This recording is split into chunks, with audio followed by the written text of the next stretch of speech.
Bonjour à tous. Aujourd'hui, trouvez Dieu par la prière.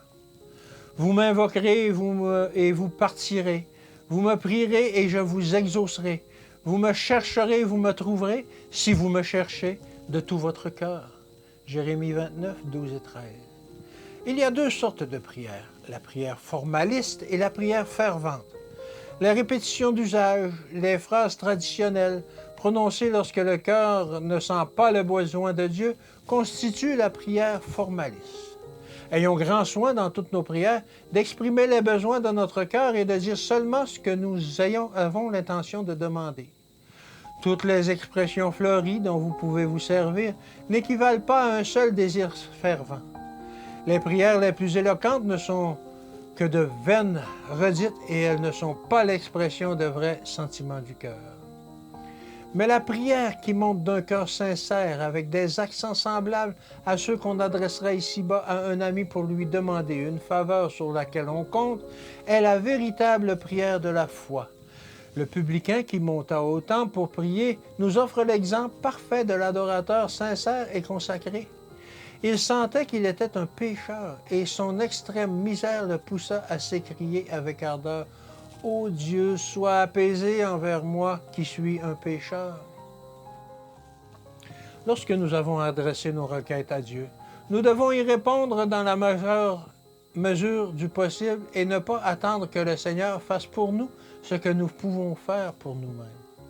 Dieu réserve son aide à tous ceux qui la lui demandent. Le secours divin doit s'allier aux aspirations, à l'énergie et aux efforts de l'homme. Il ne nous est pas possible d'atteindre les remparts de la cité céleste sans y grimper nous-mêmes. Nous ne pouvons pas être portés par la prière des autres quand nous négligeons nous-mêmes de prier.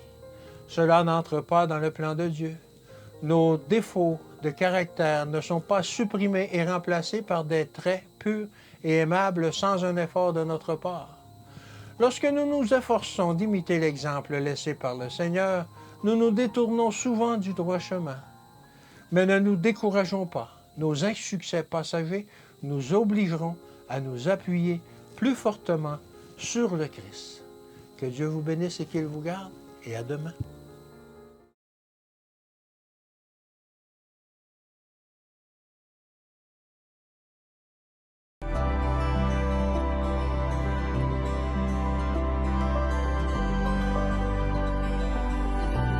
Bonjour à tous. Aujourd'hui, exemple de vie de prière.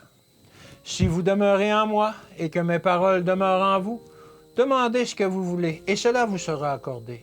Jean 15, verset 7. Les patriarches étaient des hommes de prière et Dieu réalisa de grandes choses pour eux.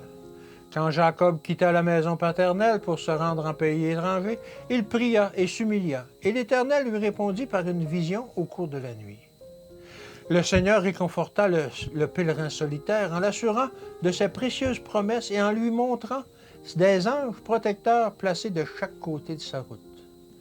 Joseph pria et fut préservé du péché ainsi que des influences néfastes destinées à l'éloigner de Dieu. Lorsqu'il fut tenté de s'écarter de la voie de la sainteté et de la justice, il repoussa la tentation par ces mots « Comment ferais-je un aussi grand mal et pécherais-je contre Dieu ?» Moïse, qui était souvent en prière, avait la réputation d'être l'homme le plus patient de la terre. Il avait l'impression, au cours de ses pérégrinations dans le désert avec son peuple, qu'Israël allait être exterminé à cause de ses murmures et de ses révoltes. Mais Moïse allait à la source de la puissance.